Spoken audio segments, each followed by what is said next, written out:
ನಮಸ್ಕಾರ ಎಲ್ರಿಗೂ, welcome to KPSC times. So ನಾವು 7th ಸ್ಟ್ಯಾಂಡರ್ಡಿಂದು ಫಸ್ಟ್ ಚಾಪ್ಟರ್ ಇವಾಗ ಕಂಪ್ಲೀಟ್ ಮಾಡ್ಕೊಂಡಿದ್ದೀವಿ, ಸೋಷಲ್ ಸೈನ್ಸಿಂದು. ಇವಾಗ ನಾವು ಸೆಕೆಂಡ್ ಚಾಪ್ಟರ್ ಸ್ಟಾರ್ಟ್ ಮಾಡ್ಕೊಳ್ಳೋಣ. ಇದು ಸೆಕೆಂಡ್ ಚಾಪ್ಟರಿಂದು ಫಸ್ಟ್ ಪಾರ್ಟ್ ಆಗಿರುತ್ತೆ. ಸ್ವಲ್ಪ ದೊಡ್ಡದಿದೆ ಈ ಚಾಪ್ಟರು, ಅದಕ್ಕೋಸ್ಕರ ಸ್ಲೋ ಆಗೇ ಮಾಡ್ಕೊಳ್ಳೋಣ. ಫ್ಯಾಕ್ಚುಯಲ್ ಪಾಯಿಂಟ್ಸ್ ಏನೇನಿದ್ದಾವೆ ಅದನ್ನು ಕೂಡ ನಾವು ಇದರಲ್ಲಿ ನೋಡ್ಕೊತಾ ಇರೋಣ. ಸೊ ನಾವು ಪ್ರೀವಿಯಸ್ ಚಾಪ್ಟರಲ್ಲಿ ವಿಜಯನಗರ ಎಂಪೈರಲ್ಲಿ ನೋಡ್ಕೊಂಡಿರೋ ಹಂಗೆ, ವಿಜಯನಗರ ಎಂಪೈರ್ ನಮಗೆ ಯಾವಾಗ ಸ್ಟಾರ್ಟ್ ಆಗಿತ್ತು? 1336 ನಮಗೆ ವಿಜಯನಗರ ಎಂಪೈರ್ ಸ್ಟಾರ್ಟ್ ಆಗಿತ್ತು. ಸೊ ಅದಾಗಿ ಆಲ್ಮೋಸ್ಟ್ ಒಂದು 10-11 ಇಯರ್ಸ್ ಆದ ತಕ್ಷಣ 1347 ಫಸ್ಟ್ ಮುಸ್ಲಿಂ ಡೈನೆಸ್ಟಿ ಕರ್ನಾಟಕಕ್ಕೆ ಬಂದಿರೋದು. ಯಾವುದು ಅಂತಂದರೆ first Muslim dynasty Bahmani empire. ಅದಕ್ಕೆ ಇದನ್ನು ಬಹಮನಿ ಆದಿಲ್ ಶಾಸ್ ಅಂತ ಯಾಕೆ ನಾವು ಕರಿತೀವಿ ಅಂತ ಹೇಳ್ಬಿಟ್ಟು ಇವಾಗ ನೋಡ್ಕೊಳ್ಳೋಣ. ಸೊ ಫಸ್ಟ್ ಮುಸ್ಲಿಂ ಡೈನೆಸ್ಟಿ ಯಾವುದು ಅಂತ ಕೇಳಿದ್ರೆ ನಮಗೆ answer Bahmani empire. Bahmani empire, dynasty ಅಂತ ಹೇಳ್ತಾ ಇಲ್ಲ ಇಲ್ಲಿ, ಎಂಪೈರು ಅಂತಂದರೆ ಕಂಪ್ಲೀಟ್ಲಿ ತುಂಬ ದೊಡ್ಡದಾಗಿರುವಂಥದ್ದು. ಈ ಎಕ್ಸಾಂಪಲ್ ನಾವು ವಿಜಯನಗರ ಎಂಪೈರ್ ಅಂತ ತೊಗೊಂಡ್ಬಿಟ್ರೆ ಅದರಲ್ಲಿ ಬೇರೆ ಬೇರೆ ಬರುತ್ತೆ ನಮಗೆ. ಅಂತಂದರೆ ಸಂಗಮ ಬರುತ್ತೆ, ಸಳುವ ಬರುತ್ತೆ, ತುಳುವ ಬರುತ್ತೆ, ಅದಾದಮೇಲೆ ಅರವೇಡು ಬರುತ್ತೆ. ಸಳುವ, ತುಳುವ, ಅರವೇಡು, ಸಂಗಮ ಇವೆಲ್ಲ ಡೈನೆಸ್ಟೀಸು. ಬಟ್ ಓವರಾಲ್ ಆಗಿ ನಾವು ನೋಡಿಕೊಂಡ್ರೆ ಅದನ್ನು ಎಂಪೈರ್ ಅಂತ ಹೇಳ್ಬಿಟ್ಟು ಕರಿತೀವಿ. ಅದೇ ಥರ ನಾವು ಬಹಮನಿ ಬಂದ್ಬಿಟ್ಟು ಇದು ಒಂದು ದೊಡ್ಡ ಎಂಪೈರು. ಏನು ಹೆಸರು ಇದ್ರದ್ದು ಅಂತಂದರೆ ಬಹಮನಿ, ಇದೊಂದು ದೊಡ್ಡ ಎಂಪೈರು. ಇದೇನಾಯಿತು ಅಂತಂದರೆ ಇವರು ಕೂಡ ರೂಲ್ ಮಾಡ್ತಾಯಿದ್ರು. ಇವ್ರ ಅಗೇನ್ಸ್ಟಾಗಿ ವಿಜಯನಗರನೂ ಕೂಡ ಇತ್ತು, ವಿಜಯನಗರನೂ ಕೂಡ ಇವ್ರಿಗೆ ಅಗೇನ್ಸ್ಟ್ ಆಗಿತ್ತು. ಬಟ್ ಏನಾಯಿತು, ಈ ಎಂಪೈರ್ ಸ್ಟಾರ್ಟ್ ಆದಮೇಲೆ ಇವ್ರ ಒಳಗಡೆನೇ ಸ್ವಲ್ಪ ಕಾನ್ಫ್ಲಿಕ್ಟ್ಸ್ಗಳು ಸ್ಟಾರ್ಟ್ ಆಗೋಯಿತು, ಇವ್ರ ಒಳಗಡೆನೇ ಸ್ವಲ್ಪ ಮಿಸ್ಅಂಡರ್ಸ್ಟ್ಯಾಂಡಿಂಗ್ಸ್ಗಳು ಸ್ಟಾರ್ಟ್ ಆಗೋಯಿತು. ಅದಾದಮೇಲೆ ಏನಾಯಿತು ಅಂತಂದರೆ ಈ ಬಹಮನಿ ಎಂಪೈರ್ ಅನ್ನೋದು 5 ಬೇರೆ ಬೇರೆ ಡೈನೆಸ್ಟೀಸ್ಗಳಲ್ಲಿ ಡಿವೈಡ್ ಆಯಿತು. 5 ಬೇರೆ ಬೇರೆ ಡೈನೆಸ್ಟೀಸ್ಗಳಲ್ಲಿ ಡಿವೈಡ್ ಆಗಿತ್ತು. ಸೊ ಫಸ್ಟು ನಾವೇನು ನೆನ್ಪಿಟ್ಕೊಂಡಿರ್ಬೇಕು ಅಂತಂದರೆ ಬಹಮನಿ ಎಂಪೈರ್ ಬಂದ್ಬಿಟ್ಟು ಇದು ಫಸ್ಟು ಮುಸ್ಲಿಂ ಎಂಪೈರ್ ಅಥವಾ ಮುಸ್ಲಿಂ ರೂಲು ಎಲ್ಲಿ ಅಂತಂದರೆ ಕರ್ನಾಟಕದಲ್ಲಿ. ಸೊ ಕರ್ನಾಟಕದಲ್ಲಿ ಫಸ್ಟ್ ಮುಸ್ಲಿಂ ರೂಲ್ ಯಾರ್ದು? ಬಹಮನಿ ಎಂಪೈರ್. ಇದನ್ನು ಕಂಡು ಹಿಡಿದವ್ರು ಯಾರು? ಅದು ತುಂಬ ಇಂಪಾರ್ಟೆಂಟ್ ಆಗುತ್ತೆ ನಮಗೆ. ಆನ್ಸರ್ ನೋಡಿ ಇಲ್ಲಿ, ಅಲಾವುದ್ದೀನ್ ಹಸನ್ ಗಂಗು ಬಹಮನ್ ಶಾ. ಅಲಾವುದ್ದೀನ್ ಹಸನ್ ಗಂಗು ಬಹಮನ್ ಶಾ. ಸೊ ಸ್ವಲ್ಪ ದೊಡ್ಡದಿದೆ ಹೆಸರು, ಅಂದ್ರೂ ನೆನ್ಪಿಟ್ಕೊಂಡಿರಿ. ಅಲಾವುದ್ದೀನ್ ಹಸನ್ ಗಂಗು ಬಹಮನ್ ಶಾ ಇವರು ಫೌಂಡರ್ ಆಗಿದ್ದರು. ಸೊ ಬ್ಯಾಟಲ್ಸ್ಗಳು ನಡೆಸ್ತಾಯಿದ್ರು, ಇವರು ಫೈಟ್ಸು ನಡೆಸ್ತಾಯಿದ್ರು ವಿಜಯನಗರ ಎಂಪೈರ್ ಜೊತೆಗೆ, ಬಹಮನಿಯವ್ರ ಜೊತೆಗೆ. ಇದನ್ನು ನಾವು ವಿಜಯನಗರ ಎಂಪೈರ್ ಟೈಮಲ್ಲೂ ಕೂಡ ನೋಡ್ಕೊಂಡಿದ್ದೀವಿ. ಎಷ್ಟಾಗಿತ್ತು ಅಂತಂದರೆ ಒಂದು ಟೈಮಲ್ಲಿ ಏನಾಗಿತ್ತು, ಕೃಷ್ಣದೇವರಾಜ ಅವರು ಇದ್ರಲ್ವ. ಸೊ ಕೃಷ್ಣದೇವರಾಯ ಅವರು ಏನು ಇದರಲ್ಲಿ ವಿಜಯನಗರ ಎಂಪೈರಲ್ಲಿ ಕೃಷ್ಣದೇವರಾಯ ಅವರು ಏನಿದ್ರಲ್ಲ, ಇವ್ರು ಏನು ಮಾಡಿದ್ರು ಅಂತಂದರೆ ಒಂದು ಸರಿ ಗೋವಾಗೆ ಹೆಲ್ಪ್ ಮಾಡಿದ್ರು. ಯಾವುದಕ್ಕೋಸ್ಕರ? ಯಾಕೆ ಅಂತಂದರೆ ಆ ಟೈಮಲ್ಲಿ ಗೋವಾ ಬಂದ್ಬಿಟ್ಟು ಸುಲ್ತಾನ್ಸ್ ಆಫ್ ಬಿಜಾಪುರ್ ಅಥವಾ ಇವರಲ್ಲಿ ಬಹಮನಿ ಎಂಪೈರಲ್ಲಿ ಒಂದು ಡೈನೆಸ್ಟಿ ಸುಲ್ತಾನ್ಸ್ದು ಕೂಡ ಇತ್ತಲ್ಲ.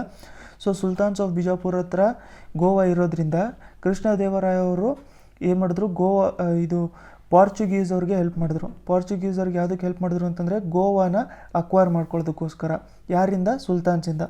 ಅಂತಂದರೆ ಆ ಲೆವೆಲಲ್ಲಿ ಇವ್ರ ಮಧ್ಯದಲ್ಲಿ ಫೈಟ್ಸು ಕೂಡ ನಡೀತಾ ಇತ್ತು. ಅದಾದಮೇಲೆ ಒಳಗಡೆಯಿಂದನೇ ಕಾನ್ಫ್ಲಿಕ್ಟ್ಸ್ ಆಗಿಬಿಟ್ಟು ಏನಾಯಿತು ಅಂತಂದರೆ 5 ಬೇರೆ ಬೇರೆ ಡೈನೆಸ್ಟೀಸ್ಗಳಲ್ಲಿ ಇವರು ಬಹಮನಿಯವ್ರದ್ದು ನಮಗೆ ಡಿವಿಷನ್ನು ಆಗೋಗ್ಬಿಟ್ಟಿತ್ತು. ಸೊ ಅದರಲ್ಲಿ ನಾವು ಪ್ರಾಮಿನೆಂಟ್ ಆಗಿರೋವಂಥದ್ದನ್ನ ನಾವು ಇವಾಗ ನೋಡ್ಕೋಬೇಕಾಗತ್ತೆ. ಅದರಲ್ಲಿ ತುಂಬಾ ಪ್ರಾಮಿನೆಂಟ್ ಆಗಿರುವಂಥದ್ದು ಆದಿಲ್ ಶಾಹೀಸ್ ಆಫ್ ವಿಜಯಪುರ. ಇವರು ತುಂಬ ಪ್ರಾಮಿನೆಂಟ್ ಆಗಿರುವಂಥವ್ರು. ಸೊ ಇವ್ರದ್ದು ಏನು ಮೇನ್ ಅಚೀವ್ಮೆಂಟ್ಸ್ ಇತ್ತು, ಈ ಡೈನೆಸ್ಟಿದ ಮೇನ್ ಏನು ಅಚೀವ್ಮೆಂಟ್ಸ್ ಇತ್ತು, ಲಿಟ್ರೇಚರ್ ಯಾವ ಥರ ಇತ್ತು, ಆರ್ಟು ಸ್ಕಲ್ಪ್ಚರ್ಸ್ ಯಾವುದ್ಯಾವುದಿತ್ತು ಅದನ್ನು ನೋಡ್ಕೊಳ್ಳೋಣ. ಅದಾದಮೇಲೆ ಸುಲ್ತಾನ್ ಫಿರೋಜ್ ಶಾ ಮತ್ತು famous prime minister Mohammed Gawan ಇವ್ರ ಬಗ್ಗೆ ನಾವು ನೋಡ್ಕೊಳ್ಳೋಣ. ಸೊ ನಮಗೆ ಇಂಪಾರ್ಟೆಂಟ್ ಯಾರ್ಯಾರು ಇರ್ತಾರೆ ಇದರಲ್ಲಿ ಅಂತಂದರೆ ಆದಿಲ್ ಶಾ ಈ ಡೈನೆಸ್ಟಿ ಇಂಪಾರ್ಟೆಂಟ್ ಇರುತ್ತೆ, ಆದಿಲ್ ಶಾಹೀಸು. ಅದಾದಮೇಲೆ ಫಿರೋಜ್ ಶಾ ನಮಗೆ ಇಂಪಾರ್ಟೆಂಟ್ ಇರ್ತಾರೆ ಇದರಲ್ಲಿ. ಅದಾದಮೇಲೆ ಪ್ರೈಮ್ ಮಿನಿಸ್ಟರು ಯಾರು? ಪ್ರೈಮ್ ಮಿನಿಸ್ಟರ್ ಅಂತಂದರೆ ಮೊಹಮ್ಮದ್ ಗವಾನ್. ಸೊ ಇವ್ರ ಬಗ್ಗೆ ಇಷ್ಟು ನಾವು ನೋಡ್ಕೊಂಡಿರ್ಬೇಕಾಗತ್ತೆ ಇದರಲ್ಲಿ. ಸೊ ಇವಾಗ ನಾವು ಫಸ್ಟು ತಿಳ್ಕೊಬೇಕಾಗಿರುವಂಥದ್ದು, ನಮಗೆ ಗೊತ್ತು ಇಲ್ಲಿ ನಾವೇನಾದ್ರು ಸುಮ್ಮನೆ ಇಲ್ಲಿ ಎಕ್ಸಾಂಪಲು ಇಂಡಿಯಾ ಅಂತ ಹೇಳ್ಬಿಟ್ಟು ತೊಗೊಂಡ್ರೆ ಇಲ್ಲಿ ನಮಗೆ ಇಲ್ಲಿ ತುಂಗಭದ್ರಾ ಇದೆ. ಸೊ ತುಂಗಭದ್ರಾ ಹತ್ರ ನಮಗೆ ಫಾರ್ಮ್ ಆಗಿರುವಂಥದ್ದು ವಿಜಯನಗರ ಅಂತ ನಾವು ನೋಡ್ಕೊಂಡಿದ್ದೀವಿ. ಸೊ ವಿಜಯನಗರ ಇಲ್ಲಿ ಫೌಂಡ್ ಆಗಿತ್ತು. ಮೇಲ್ಗಡೆ ಇಲ್ಲಿ ಡೆಲ್ಲಿ ಅಂತ ತೊಗೊಂಡ್ರೆ ಡೆಲ್ಲಿಯಲ್ಲಿ ಆ ಟೈಮಲ್ಲಿ ತುಗ್ಲಕ್ ರೂಲ್ ಮಾಡ್ತಾಯಿದ್ರು. ಸೊ ತುಗ್ಲಕ್, ಮೊಹಮ್ಮದ್ ಬಿನ್ ತುಗ್ಲಕ್. ಸೊ ಇವ್ರು ಯಾವ ಡೈನೆಸ್ಟಿ ಅವ್ರು ಬಂದಿರ್ತಾರೆ ಅಂತಂದರೆ ಇವರು ಡೆಲ್ಲಿ ಸುಲ್ತಾನೇಟ್ ಅಂತ ನಾವು ನೋಡ್ತೀವಲ್ಲ, ಡೆಲ್ಲಿ ಸುಲ್ತಾನೇಟು. ಸೊ ಡೆಲ್ಲಿ ಸುಲ್ತಾನೇಟ್ ತುಗ್ಲಕ್ ಡೈನೆಸ್ಟಿಯಲ್ಲಿ ಕೆಲಸ ಮಾಡ್ತಿರೋವಂಥ ಒಬ್ಬರು ಆರ್ಮಿ ಅಂತಂದರೆ ಆರ್ಮಿಯಲ್ಲಿ ಕೆಲಸ ಮಾಡ್ತಿರೋರೊಬ್ಬರು ಯಾರು ಅಂತಂದರೆ ಬಹಮನ್ ಶಾ.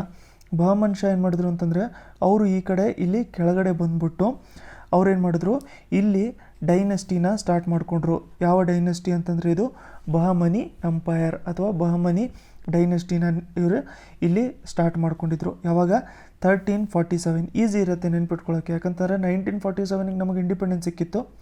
ಸೊ 1347ಅಲ್ಲಿ ಬಹಮನಿ ಎಂಪೈರ್ ಬಂದಿತ್ತು. ಈ ಥರ ನೀವು ಒಂದು ಕಾಂಬಿನೇಷನಲ್ಲಿ ನೆನ್ಪಿಟ್ಕೊಂಡಿರ್ಬೋದು.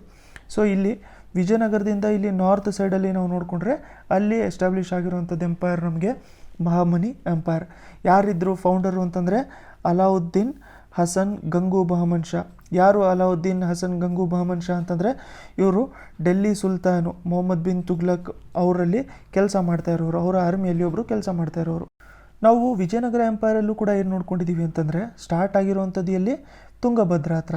ತುಂಗಭದ್ರಾಯಿಂದ ಅದು ಈ ಕಡೆ ಈ ಗೋವಾ ಕೋಸ್ಟ್ವರೆಗೂ ಕೂಡ ಎಕ್ಸ್ಟೆಂಡ್ ಮಾಡಿದ್ರು. ಅದಾದಮೇಲೆ ಇಲ್ಲಿ ರೆಡ್ಡೀಸು ಅಥವಾ ಪೇನುಕೊಂಡ ಅಲ್ಲಿವರೆಗೂ ಕೂಡ ಎಕ್ಸ್ಟೆಂಡ್ ಮಾಡಿಕೊಂಡ್ರು. ಅದಾದಮೇಲೆ ಕೆಳಗಡೆ ಕಾವೇರಿವರೆಗೂ ಕೂಡ ಎಕ್ಸ್ಟೆಂಡ್ ಮಾಡಿಕೊಂಡ್ರು. ಮೇಲ್ಗಡೆ ಕೃಷ್ಣವರೆಗೂ ಕೂಡ ಎಕ್ಸ್ಟೆಂಡ್ ಮಾಡ್ಕೊಂಡಿದ್ರು. ಯಾವುದಿದು ಅಂತಂದರೆ ವಿಜಯನಗರ ಎಂಪೈರ್. ವಿಜಯನಗರ ಎಂಪೈರ್ ಇಲ್ಲಿವರೆಗೂ ಎಕ್ಸ್ಟೆಂಡ್ ಮಾಡ್ಕೊಂಡಿದ್ರು. ಸೊ ಇಲ್ಲಿ ಕೃಷ್ಣದಿಂದ ಮೇಲ್ಗಡೆ ಎಸ್ಟಾಬ್ಲಿಷ್ ಆಗಿರುವಂಥ ಡೈನೆಸ್ಟಿ, ಕೃಷ್ಣ ರಿವರಿಂದ ಮೇಲ್ಗಡೆ ಎಸ್ಟಾಬ್ಲಿಷ್ ಆಗಿರುವಂಥ ಡೈನೆಸ್ಟಿ ಬಂದ್ಬಿಟ್ಟು ನಮಗೆ ಇದು ಬಹಮನಿ ಸುಲ್ತಾನ್ಸ್. ಬಹಮನಿ ಸುಲ್ತಾನ್ಸ್ ನೋಡಿ, ಸುಲ್ತಾನ್ ಮೊಹಮ್ಮದ್ ಬಿನ್ ತುಗ್ಲಕ್ಕಿಂದನೇ ಬಂದಿರೋದ್ರಿಂದ ಅವರು ಬಹಮನಿ ಸುಲ್ತಾನ್ಸೇ ಆಗಿದ್ದರು. ಸೊ ನಾವು ನೋಡ್ಕೋಬೇಕು ಅಂತಂದರೆ ಇಲ್ಲಿ ನಮಗೆ ಮ್ಯಾಪಲ್ಲೂ ಕೂಡ ಕಾಣುತ್ತೆ. ಸೊ ಇಲ್ಲಿ ನೋಡಿ, ಈ ರೀಜನಲ್ಲಿ ಇದ್ದಿರುವಂಥವ್ರು ಈ ರೀಜನ್ನ ಕಂಪ್ಲೀಟಾಗಿ ರೂಲ್ ಮಾಡ್ತಾಯಿದ್ರು. ಯಾರು ಅಂತಂದರೆ ಬಹಮನಿ ಸುಲ್ತಾನ್ಸು. ಸೊ ಇದು ಇವಾಗ ಪ್ರೆಸೆಂಟ್ ಡೇ ಕರ್ನಾಟಕ, ಮತ್ತು ಕರ್ನಾಟಕ ಮೇಲ್ಗಡೆ ಇಲ್ಲಿ ನಾವು ನೋಡಿಕೊಂಡ್ರೆ ಇಲ್ಲಿ ಮಹಾರಾಷ್ಟ್ರ, ಅದಾದಮೇಲೆ ತೆಲಂಗಾಣ ರೀಜನ್ವರೆಗೂ ಕೂಡ ಇವರು ರೂಲು ಮಾಡ್ಕೊತಾ ಇದ್ರು. ಇವ್ರ ರೂಲಲ್ಲಿ 3 ಸ್ಟೇಟ್ ಇತ್ತು, ಕರ್ನಾಟಕ, ಮಹಾರಾಷ್ಟ್ರ ಮತ್ತು ತೆಲಂಗಾಣ ರೀಜನು. ಸೊ ಕೆಲವೊಂದು ಆಂಧ್ರ ಪ್ರದೇಶ ಕೂಡ ಇಲ್ಲಿ ಬಂದಿರುತ್ತೆ ನೋಡಿ. ಫಸ್ಟು ಇವರು ಕಲಬುರ್ಗಿ ಇವ್ರದ್ದು ಕ್ಯಾಪಿಟಲ್ ಇತ್ತು, ಅದಾದಮೇಲೆ ಬೀದರ್ನೂ ಕೂಡ ಅವರು ಕ್ಯಾಪಿಟಲ್ ಆಗಿ ಇಟ್ಕೊಂಡ್ಬಿಟ್ಟಿದ್ರು. ಅದನ್ನು ನೋಡ್ಕೊಂಡ್ವಿ. ಅದಾದಮೇಲೆ ಕೃಷ್ಣ ರಿವರಿನ ಮೇಲ್ಗಡೆ ಇರುವಂಥ ಡೈನೆಸ್ಟಿನೇ ನಮಗೆ ಬಹಮನಿ ಸುಲ್ತಾನ್ಸ್ ಅಂತ ನಾವು ನೋಡ್ಕೊಂಡ್ವಿ. ಇವಾಗ ಇಂಪಾರ್ಟೆಂಟ್ ರೂಲರ್ ಯಾರು ಅಂತ ನೋಡ್ಕೊಳ್ಳೋಣ. ನೋಡಿ, ಕೆಲವೊಂದು ಡೈನೆಸ್ಟಿ ಒಬ್ಬರು ಫೈಂಡ್ ಮಾಡಿರ್ತಾರೆ, ಬಟ್ ಮೋಸ್ಟ್ ಇಂಪಾರ್ಟೆಂಟ್ ರೂಲರ್ ಅಥವಾ ತುಂಬ ಪ್ರಾಮಿನೆಂಟ್ ಆಗಿರುವಂಥ ರೂಲರು ಒಬ್ಬರು ಅಥವಾ ಇಬ್ಬರು ಇರ್ತಾರೆ. ಈಗ ಎಕ್ಸಾಂಪಲ್ ನಾವು ನೋಡ್ಕೋಬೇಕು ಅಂತಂದರೆ ಮೌರ್ಯಾಸಲ್ಲಿ ಇವಾಗ ಚಂದ್ರಗುಪ್ತ ಮೌರ್ಯನೂ ಇದ್ದರು, ಅದಾದಮೇಲೆ ಬಿಂದುಸಾರನೂ ಇದ್ದರು. ಬಟ್ ತುಂಬ ಇಂಪಾರ್ಟೆಂಟ್ ಅಥವಾ ಗ್ರೇಟ್ ರೂಲರ್ ಬಂದ್ಬಿಟ್ಟು ಯಾರು ಅಂತಂದರೆ ಅಶೋಕ ಅಥವಾ ಅಶೋಕ ಅಂತಲೂ ಕೂಡ ಏನು ಕರೀತಾರೆ. ಸೊ ಇವರು ತುಂಬ ಗ್ರೇಟ್ ರೂಲರ್. ಆ ಥರ ಪ್ರತಿಯೊಂದು ಡೈನೆಸ್ಟಿಯಲ್ಲೂ ಕೂಡ ಒಬ್ಬೊಬ್ಬರು ಗ್ರೇಟ್ ರೂಲರ್ ಇರ್ತಾರೆ. ಅವರೇ ನಮಗೆ ತುಂಬ ಇಂಪಾರ್ಟೆಂಟ್ ಆಗಿರ್ತಾರೆ. ಅವ್ರ ಬಗ್ಗೆನೇ ಜಾಸ್ತಿ ಡೀಟೇಲಲ್ಲಿ ತಿಳ್ಕೊಂಡಿರ್ಬೇಕು, ಯಾಕಂತಂದರೆ ಅವರು ತುಂಬ ಜಾಸ್ತಿ ಅಚೀವ್ಮೆಂಟ್ಸ್ಗಳನ್ನ ಮಾಡ್ಕೊಂಡಿರ್ತಾರೆ. ಸೊ ಇದರಲ್ಲಿ ಫಸ್ಟ್ ನಾವು ನೋಡ್ಕೊಂಡಿರೋದು ಏನು ಅಂತಂದರೆ ಕಲಬುರ್ಗಿ ಇತ್ತು. ಕಲಬುರ್ಗಿ ಇವ್ರದ್ದು ಕ್ಯಾಪಿಟಲ್ ಇತ್ತು. ಅದಾದಮೇಲೆ ಬೀದರ್ನವರು ಕ್ಯಾಪಿಟಲ್ ಆಗಿ ಮಾಡಿಕೊಂಡ್ರು. ಸೊ ತುಂಬ ಇಂಪಾರ್ಟೆಂಟ್ ಆಗಿರೋಂಥ ರೂಲರ್ ಯಾರು ಇದರಲ್ಲಿ ಅಂತಂದರೆ ತಜುದ್ದೀನ್ ಫಿರೋಜ್ ಶಾ. ತಜುದ್ದೀನ್ ಫಿರೋಜ್ ಶಾ ಈ ಹೆಸರನ್ನ ನೆನ್ಪಿಟ್ಕೊಂಡಿರಿ ಅಷ್ಟೇ. ತಜುದ್ದೀನ್ ಫಿರೋಜ್ ಶಾ ನಾವು ಮುಂಚೆನೂ ನೋಡ್ಕೊಂಡಿದ್ವಿ. ಫಿರೋಜ್ ಶಾ ಅವ್ರ ಬಗ್ಗೆ ನಾವು ಸ್ವಲ್ಪ ನೋಡ್ಕೊಂಡಿರ್ಬೇಕು ಅಂತ ಇಂಟ್ರೊಡಕ್ಷನಲ್ಲಿ ನಾವು ನೋಡ್ಕೊಂಡಿದ್ವಲ್ವ. ಫಿರೋಜ್ ಶಾ ಮತ್ತು ಮೊಹಮ್ಮದ್ ಗವಾನ್ ಅವ್ರ ಬಗ್ಗೆನೂ ಕೂಡ ನಾವು ತಿಳ್ಕೊಂಡಿರ್ಬೇಕು. ಅದಾದಮೇಲೆ ಆದಿಲ್ ಶಾ ಅವರು ಆಮೇಲೆ ಬರ್ತಾರೆ. ಇವಾಗ ಸ್ಟಾರ್ಟಿಂಗು ಈ ಬಹಮನಿ ಎಂಪೈರಲ್ಲಿ ಫಸ್ಟ್ ಇರೋವಂಥವ್ರು 2.1 ಅಂದರೆ ಫಸ್ಟ್ ಬರೋವಂಥವ್ರು ಇಲ್ಲಿ ನಮಗೆ ಬಹಮನಿ ಸುಲ್ತಾನ್ಸು. ಸೊ ಇವಾಗ ನಾವು ತಜುದ್ದೀನ್ ಫಿರೋಜ್ ಶಾ ಅವ್ರ ಬಗ್ಗೆ ನೋಡ್ಕೊಳ್ಳೋಣ. ಇವರು ಯಾವಾಗಿಂದ ಯಾವಾಗವರೆಗೂ ರೂಲ್ ಮಾಡಿಕೊಂಡ್ರು ಅಂತಂದರೆ 1397ಇಂದ 1422ವರೆಗೂ. 1397ಇಂದ 1422 ಆಲ್ಮೋಸ್ಟು 25 ಇಯರ್ಸ್ ಅಷ್ಟು ರೂಲ್ ಮಾಡಿಕೊಂಡ್ರು ಅವರು. ನೋಡಿ, ಅವರು ಲಿಬ್ರಲ್ ಆಗಿದ್ರಂತೆ, ಜುಡಿಷಿಯಸ್ ಆಗಿದ್ರಂತೆ ಮತ್ತು ಬಿಲೀವರ್ ಆಫ್ ಗಾಡ್ ಆಗಿದ್ರಂತೆ. ಸೊ ಲಿಬ್ರಲ್ ಆಗಿದ್ದರು ಅಂತಂದರೆ ಜಾಸ್ತಿ ರೆಸ್ಟ್ರಿಕ್ಷನ್ಸ್ ಯಾರ ಮೇಲೂ ಜಾಸ್ತಿ ರೆಸ್ಟ್ರಿಕ್ಷನ್ಸ್ ಇಡ್ತಾ ಇರಲಿಲ್ಲ. ಯಾಕಂತಂದರೆ Muslim rulers, most of the Muslim rulers ಯಾರ್ಯಾರು ಬಂದಿದ್ರಲ್ಲ ಇಂಡಿಯಾಗೆ, ಅವರೆಲ್ಲ ಬೇರೆ ಕಡೆಯಿಂದ ಅಟ್ಯಾಕ್ ಮಾಡ್ಕೊಳ್ಳೋದಕ್ಕೆ ಅಥವಾ ಲೂಟಿ ಮಾಡ್ಕೊಳ್ಳೋದಕ್ಕೆ ಅಂತ ಹೇಳ್ಬಿಟ್ಟು ಜಾಸ್ತಿ ಜನ ಬರ್ತಾಯಿದ್ರು. ಸೊ ಅದಕ್ಕೆ ಎಲ್ಲ ಮುಸ್ಲಿಂ ರೂಲರ್ಸು ನಮ್ಗೆ ಇಂಪಾರ್ಟೆಂಟ್ ಆಗಿರಲ್ಲ, ಯಾಕಂತಂದರೆ ಎಲ್ಲರೂ ಕೂಡ ಅಷ್ಟು ಲಿಬ್ರಲ್ ಆಗಿರಲ್ಲ. ಬಟ್ ಲಿಬ್ರಲ್ ಆಗಿರೋರು ತುಂಬ ಇಂಪಾರ್ಟೆಂಟ್ ನಮಗೆ. ಲಿಬ್ರಲ್ ಅಂತಂದರೆ ಏನು? ಎಲ್ಲರಿಗೂ ಕೂಡ ರೆಸ್ಟ್ರಿಕ್ಷನ್ಸ್ ಇಲ್ಲದೇ ಫ್ರೀಡಮ್ ಜಾಸ್ತಿ ಕೊಡೋದಕ್ಕೆ ನಾವು ಲಿಬ್ರಲ್ಸ್ ಅಂತ ಹೇಳ್ಬಿಟ್ಟು ಕರಿಬೋದು. ಸೊ ಆ ಥರ ಹಿಂದೂ ರೂಲರ್ಸು ಕೂಡ ತುಂಬ ಜನ ಸ್ಟ್ರಿಕ್ಟ್ ಆಗಿದ್ದರು. ಹಿಂದೂ ರೂಲರ್ಸು ಕೂಡ ತುಂಬ ಜನ ಲಿಬ್ರಲ್ ಆಗಿ ಇರ್ತಾ ಇರಲಿಲ್ಲ. ಅವರು ಕೂಡ ನಮಗೆ ಇಂಪಾರ್ಟೆಂಟ್ ಆಗಲ್ಲ. ಬಟ್ ಯಾರು ಈ ಥರ ಫ್ರೀಡಮ್ ಜಾಸ್ತಿ ಕೊಟ್ಟಿರ್ತಾರೆ ಅಥವಾ ಈ ಥರ ಜುಡಿಷಿಯಸ್ ಆಗಿ ತುಂಬ ಜಾಸ್ತಿ ಇರ್ತಾರೆ, ಅವರು ಇಂಪಾರ್ಟೆಂಟ್ ಆಗ್ತಾರೆ. ಆದರೆ ಇಂಪಾರ್ಟೆಂಟ್ ಇದರಲ್ಲಿ ಇರುವಂಥದ್ದು ಏನು ಅಂತಂದರೆ ಬಿಲೀವರ್ ಆಫ್ ಗಾಡ್. ಇದನ್ನು ನಾವು ಜಾಸ್ತಿ ರೂಲರ್ಸಲ್ಲಿ ನೋಡ್ಕೊಳ್ಳಲ್ಲ ನಾವು. ಅಂತಂದರೆ ಜಾಸ್ತಿ ರೂಲರ್ಸು ಅಕಸ್ಮಾತ್ ದೇವರಲ್ಲಿ ನಂಬಿದ್ರೂ ಕೂಡ ಅವ್ರ ಬಗ್ಗೆ ಹಿಸ್ಟ್ರಿಯಲ್ಲಿ ಬಿಲೀವರ್ ಅಂತ ಹೇಳ್ಬಿಟ್ಟು ಬರೆಯಲ್ಲ. ಇವ್ರ ಬಗ್ಗೆ ಬಿಲೀವರ್ ಆಫ್ ಗಾಡ್ ಅಂತ ಬರೀತಾರೆ. ಯಾಕಂತಂದರೆ ಇವರು ಇರೋವಂಥ ಲೈಫಲ್ಲೇ ಅವ್ರದ್ದು ಕುರಾನ್ ಏನಿರುತ್ತಲ್ಲ, ಇವಾಗ ಮುಸ್ಲಿಮ್ ಅವ್ರದ್ದು ಹೋಲಿ ಬುಕ್ ಬಂದ್ಬಿಟ್ಟು ಯಾವುದು ಕುರಾನ್, ಹಿಂದೂ ಅವ್ರದ್ದು ಹೋಲಿ ಬುಕ್ ಯಾವುದು ಭಗವದ್ಗೀತಾ. ಸೊ ಕ್ರಿಶ್ಚಿಯಾನಿಟಿಯಲ್ಲಿ ಹೋಲಿ ಬುಕ್ ಯಾವುದು ಅಂತಂದರೆ ಬೈಬಲ್. ಸೊ ಇಲ್ಲಿ ಮುಸ್ಲಿಮ್ ಅವರ ಹೋಲಿ ಬುಕ್ ಏನು ಕುರಾನ್ ಇತ್ತಲ್ಲ, ಈ ಕುರಾನ್ನೇ ಅವರು ಓದ್ತಾ ಅದನ್ನೇ ಎಡಿಟ್ ಮಾಡ್ತಾ ಕೂತ್ಕೊಂಡ್ಬಿಟ್ಟಿದ್ರಂತೆ. ಆಲ್ ಲೈಫು ಅದನ್ನೇ ಮಾಡ್ತಾಯಿದ್ರಂತೆ. ಅದ್ರ ಜೊತೆಗೆ ಅವರು ಒಳ್ಳೆ ರೈಟರು ಕೂಡ ಆಗಿದ್ರಂತೆ. ಮತ್ತು ಬೇರೆ ಲ್ಯಾಂಗ್ವೇಜ್ಗೂ ಕೂಡ ಪ್ರಿಫರೆನ್ಸ್ ಕೊಡ್ತಾಯಿದ್ರು. ಬರೀ ಅವ್ರ ಲ್ಯಾಂಗ್ವೇಜಸ್ ಅಷ್ಟೇ ಅಲ್ಲ, ಬೇರೆ ಲ್ಯಾಂಗ್ವೇಜಸ್ಸು ಕೂಡ ಪ್ರಿಫರೆನ್ಸ್ ಕೊಡ್ತಾಯಿದ್ರು. ಜೊತೆಗೆ ಅವರು ಜಾಮಿಟ್ರಿಯಲ್ಲಿ ಮತ್ತು ಥಿಯೋಲಾಜಿಯಲ್ಲಿ ಎಕ್ಸ್ಪರ್ಟ್ ಆಗಿದ್ದರು ಅಂತ. ಸೊ ಈಗ ಜಾಮಿಟ್ರಿ ಅಂದರೆ ನಿಮಗೆಲ್ಲರಿಗೂ ಗೊತ್ತಿರುತ್ತೆ. ಜಾಮಿಟ್ರಿ ಅಂತಂದರೆ ನೀವು ಮ್ಯಾಥ್ಸಲ್ಲೂ ಕೂಡ ನೋಡ್ಕೊಂಡಿರ್ತೀರ, ಒಂದು ಪಾರ್ಟ್ ಇರುತ್ತೆ. ಇವಾಗ ಥಿಯೋಲಾಜಿ ಅಂತಂದರೆ ಏನು? ಥಿಯೋಲಾಜಿ ಅಂತಂದರೆ study of nature of god. So nature of ಗಾಡಿನ ನೇಚರ್ ಯಾವ ಥರ ಇರುತ್ತೆ ಮತ್ತು ಏನು ನಂಬಿಕೆಗಳಿರ್ತಾವಲ್ಲ ಅದ್ರ ಬಗ್ಗೆ ಸ್ಟಡಿ ಮಾಡ್ಕೊಳ್ಳೋದಕ್ಕೆ ಥಿಯೋಲಾಜಿ ಅಂತ ಹೇಳ್ಬಿಟ್ಟು ಕರಿತೀವಿ. ಸೊ ಅದಕ್ಕೆ ಥಿಯೋಲಾಜಿಯಲ್ಲಿ ಇಂಟ್ರೆಸ್ಟ್ ಆಗಿರೋದ್ರಿಂದನೇ ಅವರು ಆ ನೇಚರ್ ಆಫ್ ಗಾಡ್ನ ಅವರು ಎಡಿಟ್ ಮಾಡ್ಕೊತಾ ಇರ್ತಿದ್ರು ಆಲ್ ಓವರ್ ದ ಲೈಫ್ ಅಂತ ಹೇಳ್ಬಿಟ್ಟು ಹೇಳ್ತಾ ಇದ್ದಾರೆ. ಜೊತೆಗೆ ಅವ್ರ ಕೋರ್ಟಲ್ಲಿ ತುಂಬಾ ಜನ ಫಿಲಾಸಫರ್ಸು, ಪೋಯೆಟ್ಸು, ಆರ್ಟಿಸ್ಟು ಇವರೆಲ್ಲರೂ ಕೂಡ ಬರ್ತಾಯಿದ್ರು. ಸೊ ಆಲ್ಮೋಸ್ಟ್ ಯಾವುದೇ ಥರದ್ದು ಫಿಲಾಸಫರ್ಸು, ಪೋಯೆಟ್ಸು ಬೇರೆ ಎಂಪೈರಲ್ಲಿ ಅಥವಾ ಬೇರೆ ಡೈನೆಸ್ಟಿಯಲ್ಲಿ ಬಂದ್ರೂ ಕೂಡ ಅವ್ರಿಗೆ ರೆಸ್ಪೆಕ್ಟ್ ಕೊಡ್ತಾನಿದ್ರು. ಬಟ್ ಮೇಜರ್ ಅಚೀವ್ಮೆಂಟ್ಸ್ ಏನು ಅಂತಂದರೆ ಏನಾದರೂ ದೇವಸ್ಥಾನ ಕಟ್ಟಿದರೆ ಅಥವಾ ಏನಾದರೂ ಒಂದು ಮಾಸ್ಕ್ ಕಟ್ಟಿದರೆ ಅಥವಾ ಯಾವುದಾದ್ರೂ ಒಂದು ಊರು ಕಂಡುಹಿಡಿದಿದ್ದರೆ ಅಥವಾ ಏನಾದರೂ ಒಂದು ಡಿಫ್ರೆಂಟ್ ಆಗಿರುವಂಥದ್ದು ಒಂದು ಅಚೀವ್ಮೆಂಟ್ ಮಾಡ್ಕೊಂಡಿದ್ದಿದ್ರೆ, ಬುಕ್ಸ್ ಏನಾದರೂ ಬರ್ತಿದ್ರೆ ಅವು ಇಂಪಾರ್ಟೆಂಟ್ ಆಗುತ್ತೆ ರೂಲ್ಸಲ್ಲಿ. ಇವ್ರದ್ದೇನು ಅಂತಂದರೆ ಒಂದು ಅಬ್ಸರ್ವೇಟ್ರಿನ ಇವರು ಕಟ್ಟಿದ್ರಂತೆ. ಆ ಅಬ್ಸರ್ವೇಟ್ರಿ ಎಲ್ಲಿ ಕಟ್ಟಿದ್ರು ಅಂತಂದರೆ ದೌಲತಾಬಾದ್ ಇದು ಇಂಪಾರ್ಟೆಂಟು. ಅಬ್ಸರ್ವೇಟ್ರಿ ದೌಲತಾಬಾದಲ್ಲಿ ಕಟ್ಟಿರೋರು ಯಾರು ಅಂತ ಕೇಳಿದ್ರೆ ತಜುದ್ದೀನ್ ಫಿರೋಜ್ ಶಾ. ದೌಲತಾಬಾದ್ ಇವಾಗ ಎಲ್ಲಿ ಬರುತ್ತೆ? ಇವಾಗ ಮಹಾರಾಷ್ಟ್ರದಲ್ಲಿದೆ, ಪ್ರೆಸೆಂಟು ಮಹಾರಾಷ್ಟ್ರದಲ್ಲಿದೆ. ಅದಾದಮೇಲೆ ಇವರು ಕ್ಯಾಪಿಟಲ್ ಬಂದ್ಬಿಟ್ಟು ಕಲಬುರ್ಗಿಯಾಗಿ ಇಟ್ಕೊಂಡಿದ್ರು. ಜೊತೆಗೆ ಇವರೊಂದು ಹೊಸ ಸಿಟಿನ ಕಂಡಿಡಿದ್ರು. ಅದರ ಹೆಸರು ಬಂದ್ಬಿಟ್ಟು ಫಿರೋಜಾಬಾದ ಅಂತ. ಸೊ ಹೊಸ ಸಿಟಿನ ಕಂಡುಹಿಡಿದ್ರು ಅಂತಂದರೆ ಹೊಸದಾಗಿ ಏನು ಇನ್ವೆಂಟ್ ಮಾಡಿರಲ್ಲ. ಒಂದು ಜಾಗ ಇರುತ್ತಲ್ಲ, ಏನು ಜಾಗ ಇರುತ್ತೆ ಅಲ್ಲೇ ಎಲ್ಲ ಕಂಡೀಷನ್ಸ್ನ ಇಂಪ್ರೂವ್ ಮಾಡೋವಂಥದ್ದು, ಅಲ್ಲಿ ಇರುವಂಥದ್ದು ಟ್ರಾನ್ಸ್ಪೋರ್ಟು ಫೆಸಿಲಿಟೀಸು ಅದನ್ನೆಲ್ಲ ಇಂಪ್ರೂವ್ ಮಾಡ್ಕೊಳ್ಳೋವಂಥದ್ದು, ಅಲ್ಲಿ ಇನ್ಫ್ರಾಸ್ಟ್ರಕ್ಚರ್ನ ಡೆವಲಪ್ ಮಾಡೋವಂಥದ್ದು, ಅದನ್ನು ನಾವು ಹೊಸ ಸಿಟಿ ಅಂತ ಹೇಳ್ಬಿಟ್ಟು ಕರಿಬೋದು. ಸೊ ಇದು ಫಿರೋಜಾಬಾದ್ ಸಿಟಿ ನಮಗೆ ಯಾರು ಕಂಡುಹಿಡಿದಿದ್ದು? ತಜುದ್ದೀನ್ ಫಿರೋಜ್ ಶಾ ಅಂತ. ಸೊ ಯಾವ ರಿವರ್ ಹತ್ರ ಇತ್ತಿದು? ಇದು ನೋಡಿ ಭೀಮಾ ರಿವರ್ ಹತ್ರ ಇತ್ತು. ಸೊ ಭೀಮಾ ರಿವರ್ ಫಿರೋಜಾಬಾದ್ ಇದು ಇಂಪಾರ್ಟೆಂಟ್ ಆಗುತ್ತೆ. ಅದ್ರ ಜೊತೆಗೆ ಇವರು ತುಂಬಾ ಜಾಸ್ತಿ ವಿಲೇಜಸ್ಗಳನ್ನ ಗಿಫ್ಟ್ ಕೊಟ್ಬಿಟ್ರಂತೆ ಸೂಫಿ ಸೈಂಟ್ಸಿಗೆ. ಸೊ ಸೂಫಿ ಸೈಂಟ್ಸಿಗೆ ಗಿಫ್ಟ್ ಯಾಕೆ ಕೊಡ್ತಾಯಿದ್ರು ಅಂತಂದರೆ ಇವರು ಥಿಯಾಲಜಿಯಲ್ಲಿ ಬಿಲೀವ್ ಮಾಡ್ತಾಯಿದ್ರು, ಬಿಲೀವರ್ ಆಫ್ ಗಾಡ್ ಆಗಿದ್ರಲ್ಲ. ಸೊ ಗಾಡ್ ರಿಲೇಟೆಡ್ ಏನೇ ಇದ್ರೂ ಕೂಡ ಅವರು ಅದನ್ನು ತುಂಬ ಜಾಸ್ತಿ ಚೆನ್ನಾಗಿ ಟ್ರೀಟ್ ಮಾಡ್ಕೊತಾ ಇರ್ತಾರೆ. ಸೊ ಈ ಗಿಫ್ಟೆಡ್ ಮೆನಿ ವಿಲೇಜಸ್ ಟು ಸೂಫಿ ಸೈಂಟ್ಸು. ನಾವು ನೋಡಬೇಕು ಅಂತಂದರೆ ಬಂದೇ ನವಾಜ್ ಇವ್ರು ನೋಡಿ, ಇವ್ರು ಬಂದ್ಬಿಟ್ಟು ಇವರು ಕಿಂಗ್ಡಮಿಗೆ ಬಂದಿದ್ರಂತೆ. ಬಂದೇ ನವಾಜು ಇವ್ರು ಯಾರು? ಸೂಫಿ ಸೈಂಟ್ ಬಂದೇ ನವಾಜ್. ಇದನ್ನು ಕೇಳಿದ್ದಾರೆ ಮುಂಚೆ ಎಕ್ಸಾಮ್ಸಲ್ಲೂ ಕೂಡ ಕೇಳಿದ್ದಾರೆ. ಬಂದೇ ನವಾಜ್ ಇವ್ರು ಯಾರು ಅಂತಂದರೆ ಇವರು ಸೂಫಿ ಸೈಂಟು.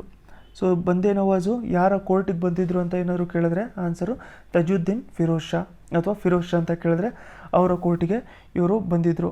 ಸೊ ಇವ್ರ ಪೀರಿಯಡಲ್ಲಿ ಅವರು ಬಂದಿದ್ದರು.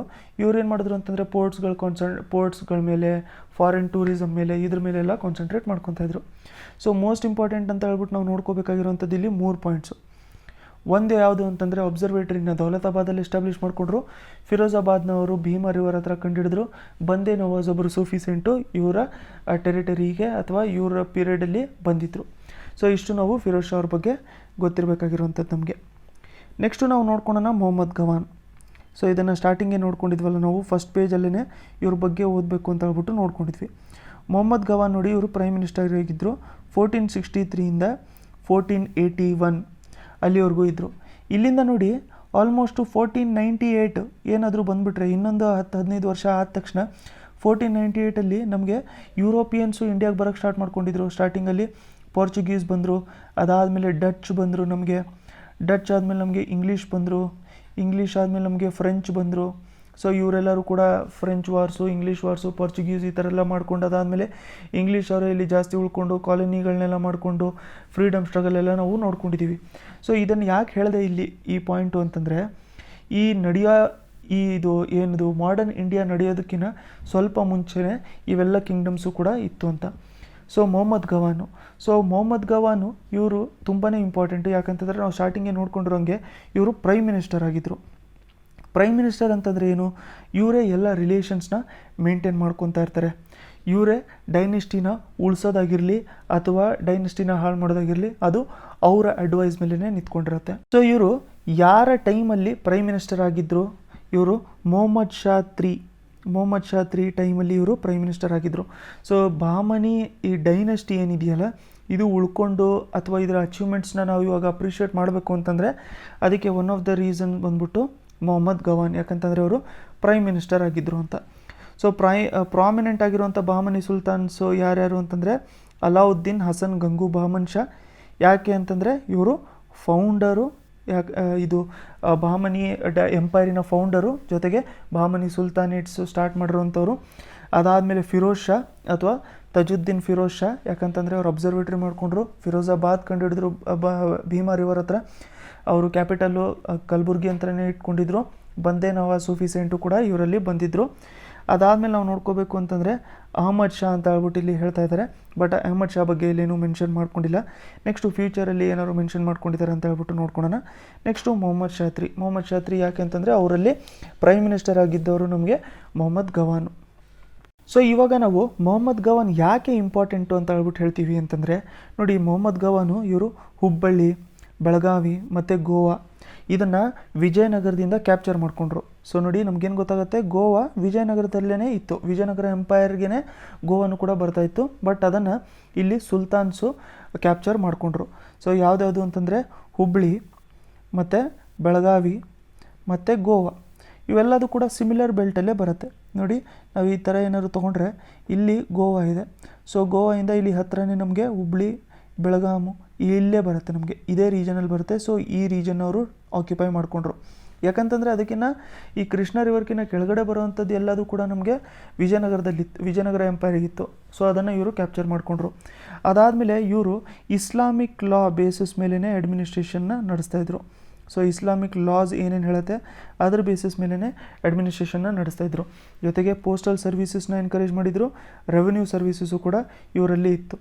ಜೊತೆಗೆ ಟ್ಯಾಕ್ಸು ಕೂಡ ಇವರು ಫಿಕ್ಸ್ ಮಾಡ್ಕೊಂಡಿದ್ರು. ಅಂತಂದರೆ ಎಕಾನಮಿ ಕೂಡ ಅಷ್ಟು ಸ್ಟ್ರಾಂಗಾಗಿ ಇಟ್ಕೊಂಡಿದ್ರು ಅವರು. ಅಂತಂದರೆ ಅವ್ರಿಗೆ ಗೌರ್ಮೆಂಟ್ ನಡ್ಸ್ಕೊಳ್ಳೋದಕ್ಕೆ ಅಟ್ಲೀಸ್ಟ್ ಅವ್ರಿಗೆ ಅಮೌಂಟ್ ಬೇಕಲ್ವಾ. ಇವಾಗ ಎಕ್ಸಾಂಪಲು ನಾವು ನೋಡಬೇಕು ಅಂತಂದರೆ ಇವಾಗ ಪ್ರೆಸೆಂಟ್ ಟೈಮಲ್ಲಿ ಗೌರ್ಮೆಂಟಿಗೆ ಯಾವ ಥರ ದುಡ್ಡು ಹೋಗುತ್ತೆ, ಗೌರ್ಮೆಂಟಿಗೆ ಯಾರ್ಯಾರು ಕೆಲಸ ಮಾಡ್ತಾ ಇರ್ತಾರೆ ಅವರು ಟ್ಯಾಕ್ಸ್ ತುಂಬ್ತಾರೆ. ಜೊತೆಗೆ ನಾವು ಕೂಡ ಏನಾದರೂ ಪರ್ಚೇಸ್ ಮಾಡ್ಕೊತೀವಲ್ಲ ಅಂಗಡಿಗಳಿಂದ, ಆವಾಗ ಪ್ರತಿಯೊಂದ್ರ ಮೇಲೂ ಕೂಡ ಇಷ್ಟು ಪರ್ಸೆಂಟೇಜ್ ಅಂತ ಟ್ಯಾಕ್ಸ್ ಕೊಟ್ಟಿರ್ತೀವಿ. ಅದೆಲ್ಲದು ಕೂಡ ಗೌರ್ಮೆಂಟಿಗೆ ಹೋಗುತ್ತೆ.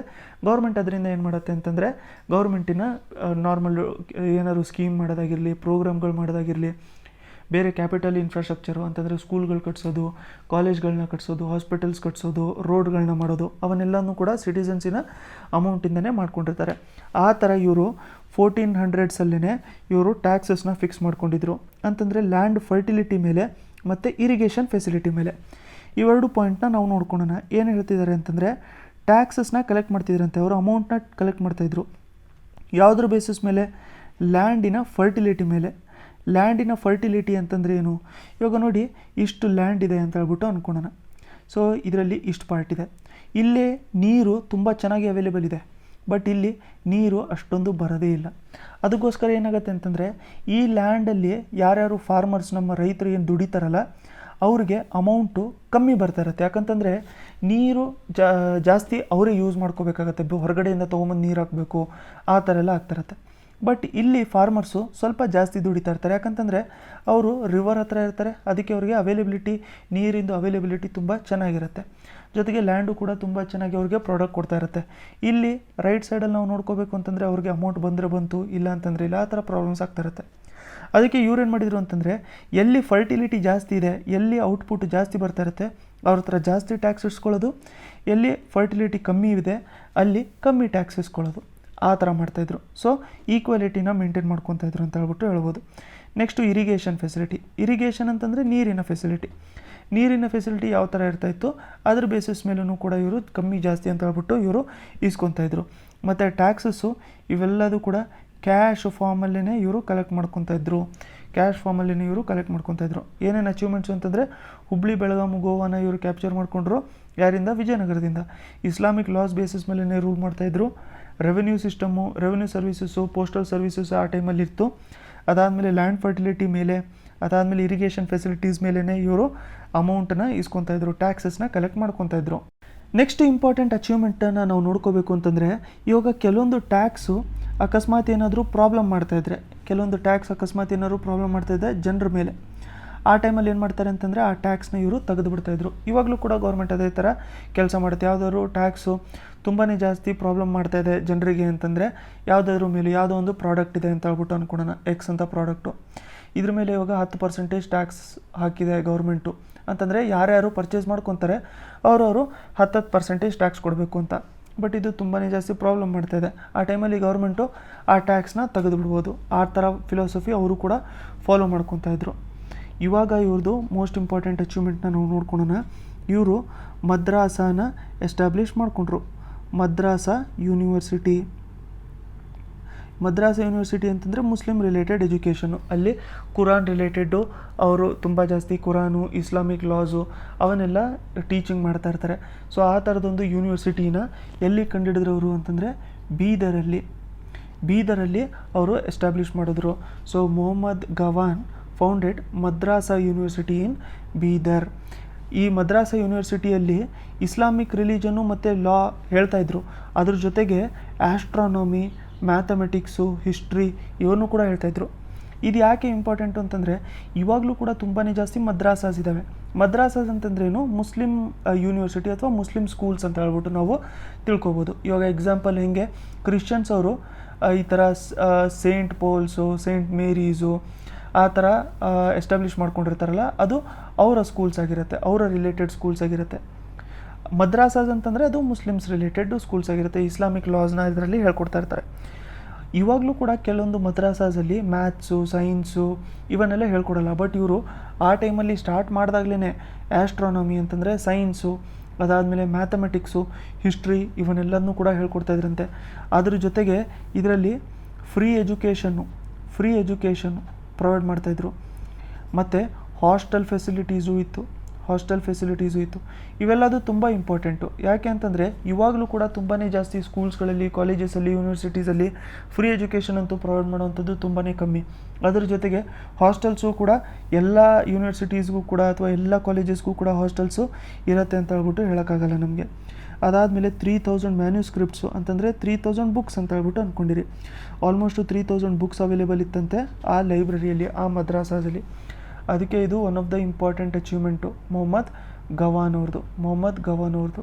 ಸೊ ಒಂದೇ ಒಂದು ಅಚೀವ್ಮೆಂಟ್ ನೆನ್ಪಿಟ್ಕೊಂಡಿರ್ಬೇಕು ಅಂತಂದರೆ ಅವರು ಮದ್ರಾಸ ಸ್ಟಾರ್ಟ್ ಮಾಡ್ಕೊಂಡಿದ್ರು ಅಂತ ಹೇಳ್ಬಿಟ್ಟು ನೆನ್ಪಿಟ್ಕೊಂಡಿರಿ. ಅದಾದಮೇಲೆ ಇವರು ಬಹಮನಿ ಕಿಂಗ್ಡಮಿಗೋಸ್ಕರ ಅಂತ ಹೇಳ್ಬಿಟ್ಟು ತುಂಬಾ ಜಾಸ್ತಿ ಕಾಂಟ್ರಿಬ್ಯೂಟು ಮಾಡಿದ್ರು. ಬೇರೆ ಬಹಮನಿ ಕಿಂಗ್ಡಮ್ನ ಎಸ್ಟಾಬ್ಲಿಷ್ ಮಾಡಿ ನಡೆಸ್ಕೊಂಡು ಹೋಗೋದಕ್ಕೋಸ್ಕರ.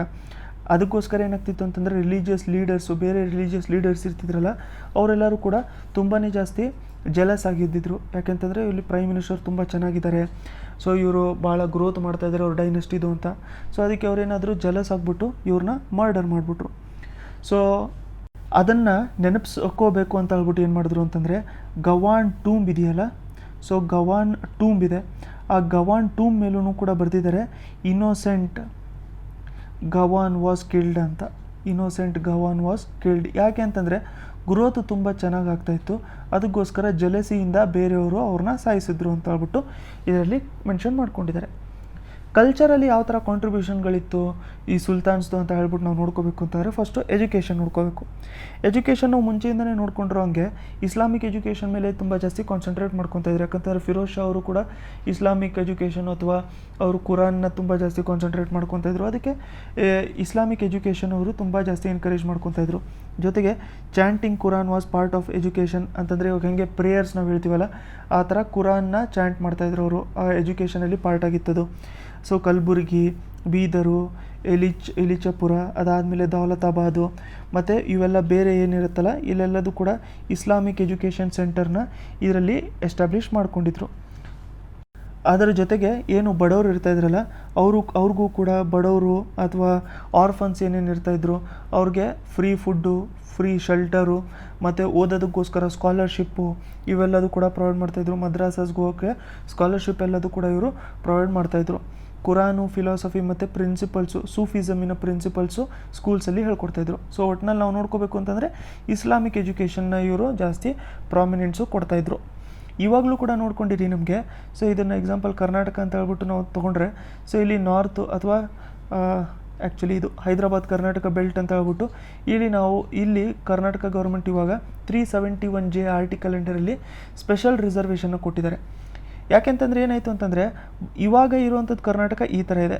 ಮುಂಚೆ ಕರ್ನಾಟಕ ಅಂತ ಇರಲಿಲ್ಲ, ಮದ್ರಾಸ್ ಅಂತ ಇತ್ತು, ಮಡ್ರಾಸು ಮತ್ತು ಮೈಸೂರು ಅಂತ ಇತ್ತು.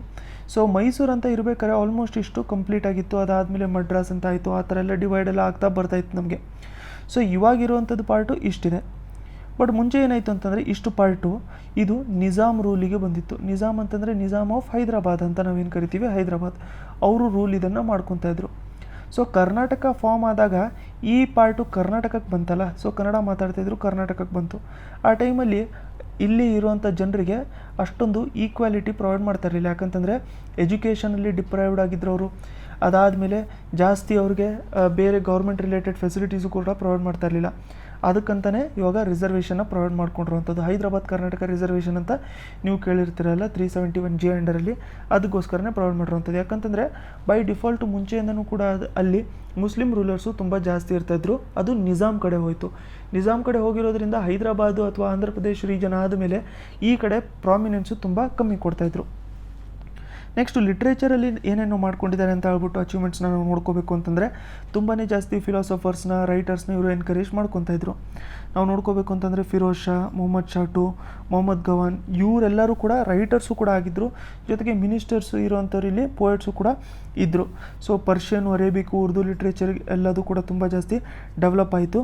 ಅದಾದಮೇಲೆ ನಾವು ಬಂದೇ ನವಾಜ್ ಬಗ್ಗೆನೂ ಕೂಡ ನಾವು ನೋಡ್ಕೊಂಡಿದ್ದೀವಿ. ಅವರು ಕೂಡ ಈ ಪೀರಿಯಡಲ್ಲಿನೇ ಈ ಡೈನೆಸ್ಟಿನ ಅವರು ಅಟೆಂಡ್ ಮಾಡ್ಕೊಂಡಿದ್ರು. So the language that they and other foreigners used became famous as ದಕ್ಕಣಿ. ಇದು ಇಂಪಾರ್ಟೆಂಟ್ ಆಗಿರುವಂಥದ್ದು, ದಕ್ಕಣಿ ಲ್ಯಾಂಗ್ವೇಜು. ಸೊ ದಕ್ಕಣಿ ಲ್ಯಾಂಗ್ವೇಜೇ ಲೇಟರು ಉರ್ದು ಅಂತ ಹೇಳ್ಬಿಟ್ಟು ಆಗಿರುವಂಥದ್ದು. ಸೊ ದಕ್ಕಣಿ ಲ್ಯಾಂಗ್ವೇಜೇ ಇರುವಂಥದ್ದು ಉರ್ದು ಆಗಿರೋದು. ಸೊ ಇದು ಮೋಸ್ಟ್ ಇಂಪಾರ್ಟೆಂಟ್ ಪಾಯಿಂಟು, ನೀವು ನೆನ್ಪಿಟ್ಕೋಬೇಕಾಗಿರುವಂಥದ್ದು. ಸೊ ನೀವು ಇಲ್ಲಿವರೆಗೂ ವಿಡಿಯೋ ನೋಡಿದ್ದೀರಾ ಅಂತಂದರೆ ನಿಮ್ಗೆ ಇಂಟ್ರೆಸ್ಟಿಂಗ್ ಆಗಿ ಅನಿಸಿದೆ ಅಂತ ಅಂದ್ಕೊಂಡಿದ್ದೀನಿ. ಸೊ ಆ ಥರ ನಿಮ್ಗೆ ಅನಿಸಿದ್ದಿದ್ರೆ ಕಮೆಂಟ್ ಸೆಕ್ಷನಲ್ಲಿ #ದಕ್ಕಣಿ ಅಂತ ಹೇಳ್ಬಿಟ್ಟು ಬರ್ದಿರಿ. ಅಂತಂದರೆ ನೀವು ಇಲ್ಲಿವರೆಗೂ ವಿಡಿಯೋ ನೋಡಿದ್ದೀರಾ ಅಥವಾ ಫುಲ್ ವಿಡಿಯೋ ನೋಡಿದ್ದೀರಾ ಅಂತ ಹೇಳ್ಬಿಟ್ಟು ಗೊತ್ತಾಗುತ್ತೆ. ಬೇರೆಯವರು ಕೂಡ ಯಾರ್ಯಾರು ಫುಲ್ ವಿಡಿಯೋ ನೋಡಿದ್ದಾರೆ ಅಂತ ಹೇಳ್ಬಿಟ್ಟು ನಿಮಗೆ ಗೊತ್ತಾಗ್ತಾ ಇರುತ್ತೆ. ಸೊ ನೀವೇನಾದರೂ ಹೊಸಬರಾಗಿದ್ದರೆ ಚಾನಲ್ನ ಸಬ್ಸ್ಕ್ರೈಬ್ ಮಾಡೋದನ್ನ ಮರೆಯೋಕ್ಕೆ ಹೋಗಬೇಡಿ. ಸೊ ಹಳೆ ವೀಡಿಯೋಸ್ನ ನೋಡ್ಕೋಬೇಕು ಅಂತಂದರೆ ಇಲ್ಲಿದ್ದಾವೆ, ಇದನ್ನೇ ನೀವು ನೋಡ್ಕೋಬೋದು. ವಿಡಿಯೋ ಇಷ್ಟ ಆಗಿದ್ದರೆ ಲೈಕ್ ಬಟನ್ನು ಕೂಡ ಪ್ರೆಸ್ ಮಾಡೋದು ಮರೆಯೋಕ್ಕೆ ಹೋಗಬೇಡಿ. ನೆಕ್ಸ್ಟ್ ವೀಡಿಯೋಲಿ ಮತ್ತೆ ಸಿಗೋಣ.